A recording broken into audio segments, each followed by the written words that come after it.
Hello Ashley, this is Fancy again, and I'm looking at your design and comparing it to what you said in your comments about it. So you don't want to do points of emphasis. Um, I understand that. And you're worried about overallness. Um, and I'm not seeing that yet.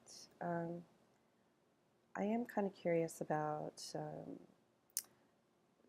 the horizontal and vertical pathways that you have here, kind of in contrast with all the diagonal pathways that you have going on.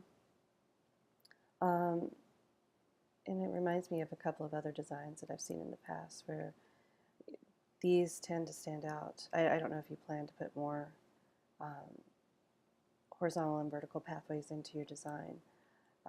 If you just plan to put two in there, I think it can be kind of tricky because so much emphasis is drawn, or so much emphasis is placed on these. The eye is usually kind of drawn. They just become like figures on a ground. So horizontal and vertical figures on a diagonal ground. But I am curious to see what you do with them because I know how much time and effort you do put into your designs. So with that said, I see that aside from the horizontal and vertical pathway, I see that you are breaking up the ground into definite hue families. I see your cyan and the formation of your green, yellow, orange, magenta, purple.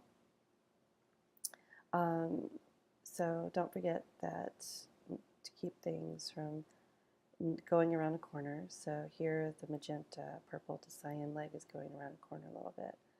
It looks like, and so is magenta to orange to yellow. The yellow to green to blue doesn't look so much like it is. So make sure you're not going around a corner too much and you're sandwiching those secondaries into the primary or between the primary colors. Another thing is, I mean, this is, turning out quite lovely. Overallness is created by having colors that are too high contrast next to each other. But if you're working with single visual pathways, and this is an example of what you're doing, this is looking pretty good, your overallness won't come from having a contrast between adjacent pathways. It'll come from having too many contrasting values within the pathway. And it looks like you're doing single visual pathways for now. Make sure that you, okay, so say you've got your cyan, you've got your green, you've got your yellow. Make sure where these pathways come together, or at least in part, that you're using vanishing boundaries. And here you are. Look how beautifully this cyan and this green mix together. It's seamless. I'm looking for other areas. You don't have a lot developed right now.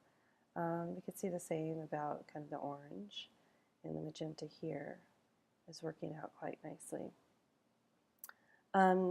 So you could have these areas of single visual pathways within a hue family, and then you could have, gradations of one pathway consisting of a hue family into an area of another hue family, and I think that would be very dynamic. And then after that's done, after you work with that primary strategy, you can go back and see if you can add a second strategy. Maybe there's, interpenetration that you can add. So many ways you could do it, I suppose. Now going back to your scale comments, remember how I said that last row is way too dark, and these are coming together, I can see these as being just solid black, and we know from our experience that it's probably going to print even more of a solid black. So you need to get in there and adjust that, or print that scale and see how this last row in particular is printing, because otherwise you're just going to have these large areas of black everywhere. All right. Okay, so I look forward to seeing what you're doing, Ashley, and we'll see you soon.